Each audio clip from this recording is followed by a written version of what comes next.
History is often imagined as a solid line, events following events, preserved faithfully through time. But real history doesn't survive intact. It survives through selection.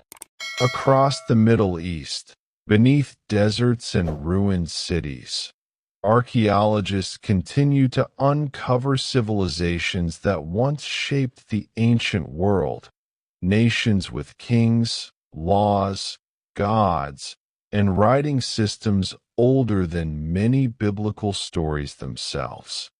Yet when these same centuries are viewed through the Bible, something feels wrong.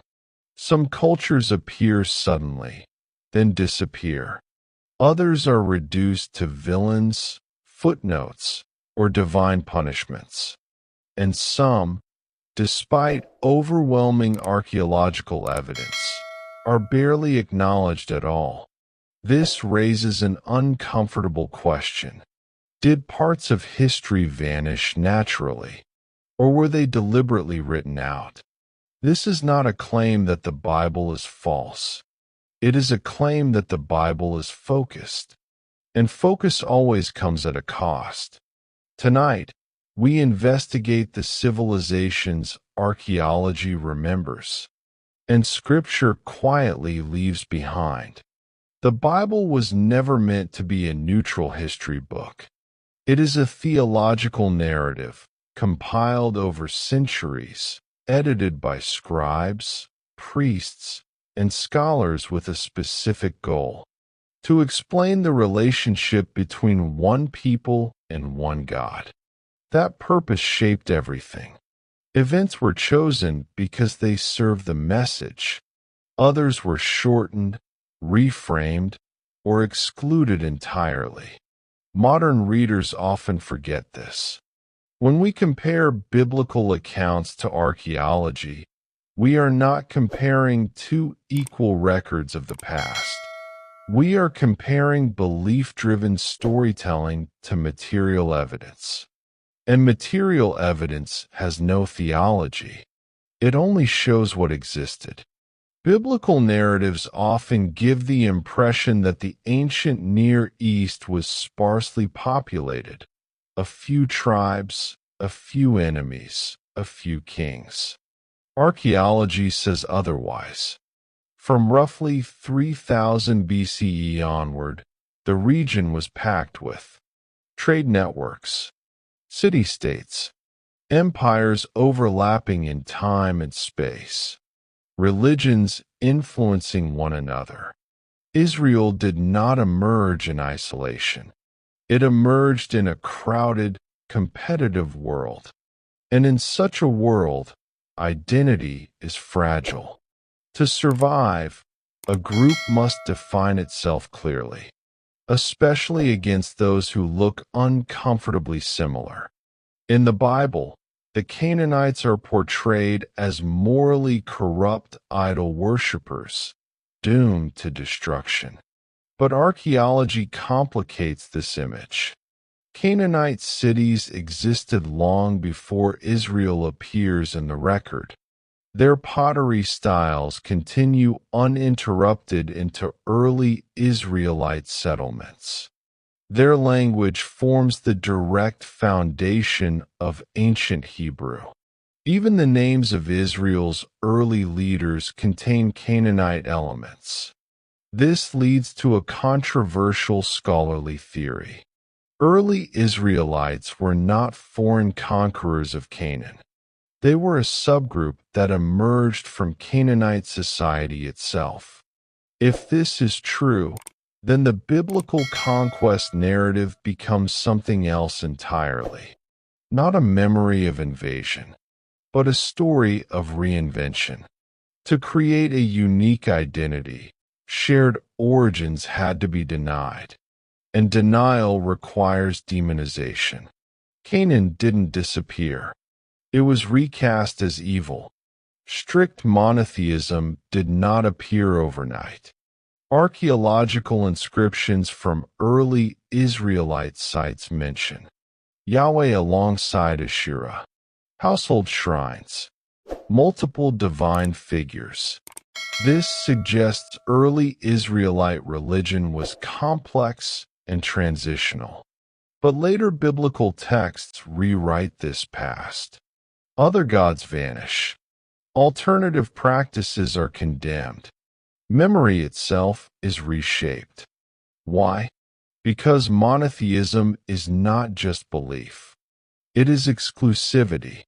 And exclusivity cannot tolerate shared origins. To become the one true faith, earlier diversity had to be erased. For centuries, historians mocked the Bible's mention of the Hittites. No evidence existed, or so it seemed.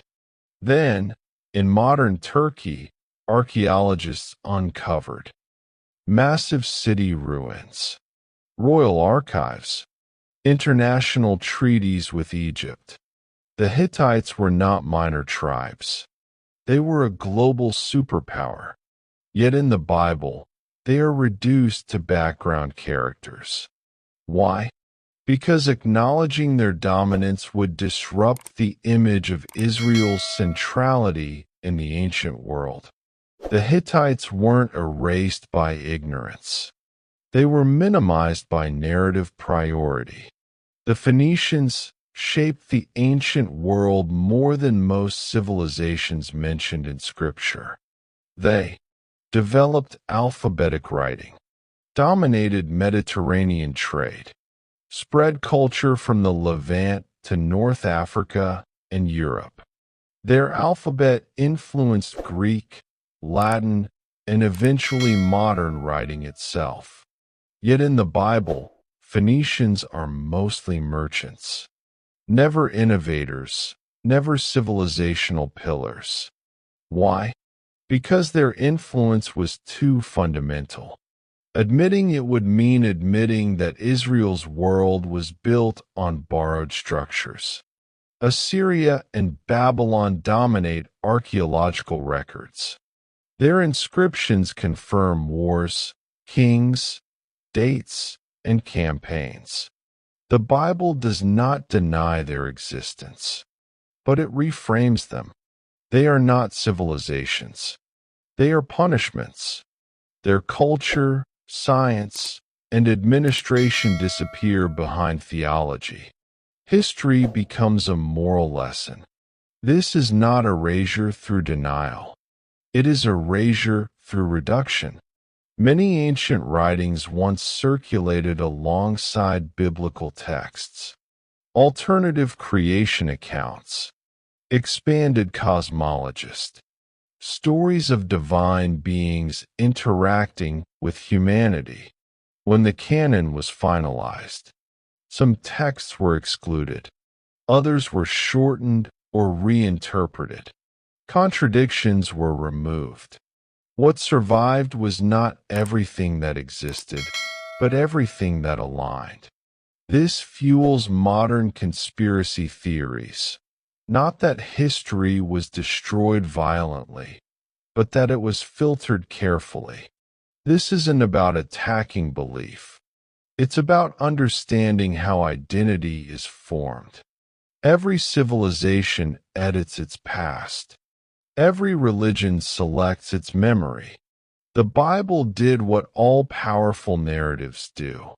It chose meaning over completeness. And archaeology keeps revealing what was left behind. No single group erased history, but history was shaped, intentionally, ideologically, repeatedly. Civilizations didn't vanish because they were weak. They vanished because they were inconvenient. And the ground keeps remembering what texts forgot. The question is no longer, was history erased? The real question is, how much of it are we still missing?